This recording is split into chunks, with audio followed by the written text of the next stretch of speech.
But let's jump straight in, because history is something of a passion of mine, and world building history is something that I think people don't quite give as much attention to as they should. So Eran, why do you think history is important for world building projects?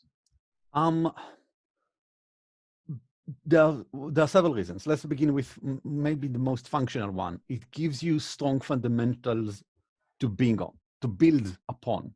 It's the basis of the house. So in many, for example, if you would like to have an amazing looking house, we would probably need to build some ugly looking foundations beneath it. But more importantly, if we want to make the house bigger later, if we want to add something, we really need to have those foundations in, because now we can build upon them and now we create some new stuff.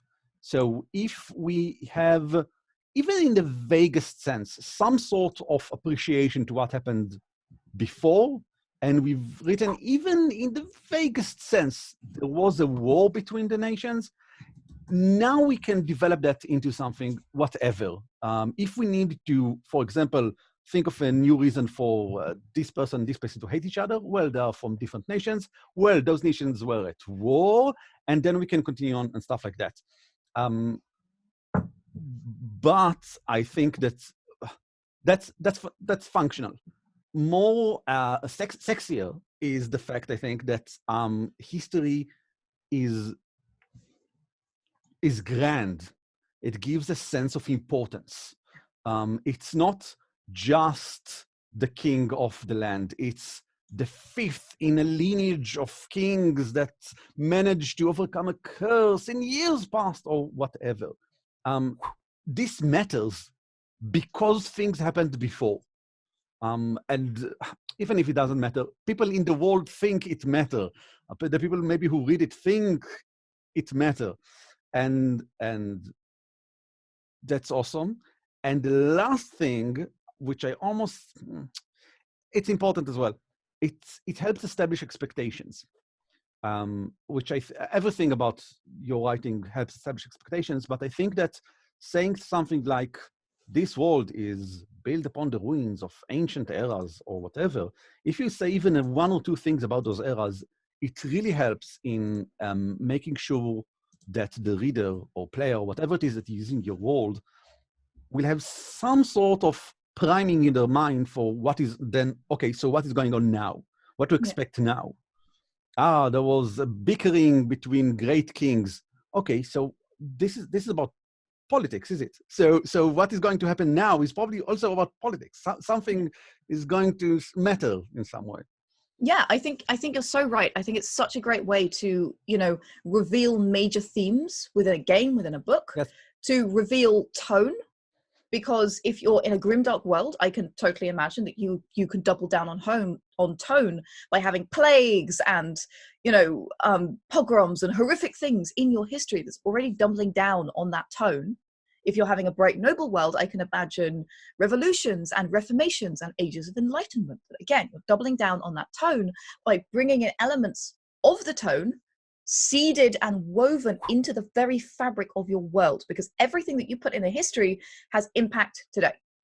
You might not always see it, but its impact, all of those past choices are impacting the choices that are made today. And you see that in our world as well. Yes. And I like what you said about the tone and about emphasizing stuff, because, for example, if you look back at the 20th century, you can say, it was a century of war and destruction and stuff. Sure, because I automatically think about the world wars, but it's also when we invented penicillin, and it's also when urbanization got really big, and movies and pasta. I mean, we've created role-playing games in the 20th century, and board games actually came into existence. It's also the time where a lot of other things happened. So it really depends on what you emphasize by saying, yes, this happened. Yeah. Sure, other things probably happened, but the thing that you say that happens and focus on will give the tone for what is the story is about, what we're going to talk about. Yeah, absolutely. A great example of that is, for example, an Age of Exploration campaign. In the let's say the 17th century, so the 1600s, or even the 16th century, so the 1500s, that was an age of exploration in our world. There were horrific wars, horrible things going on. There were famines. There was the odd plague. Horrible things happened. But when we think of that as a setting, we think of Age of Exploration, because that is what we've sort of been geared by the era to think of. We could also think of it as witch trials. We could also think of it as religious persecution. We could also think of it as an era of burgeoning trade, because all these things were happening. There was incredible artistic revolutions in the 16th century. Amazing things happening. It was the birth of the Renaissance. But we don't think of art necessarily unless we're doing a campaign that's full of art, in which case it's really important to know about chiaroscuro. It's really important to know about, you know, the birth of Leonardo da Vinci in 1451, I think. Sure.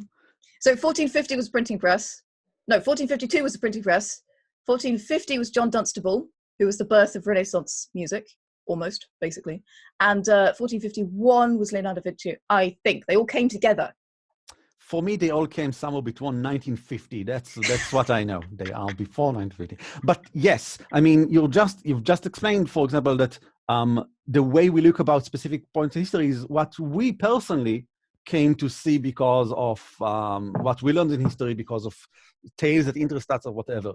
So writing so in your own history will prime your readers to think that this is what actually happened, which, by the way, once you prime them, you can, of course, subvert that as well if you want to later on actually make it about other stuff that happened.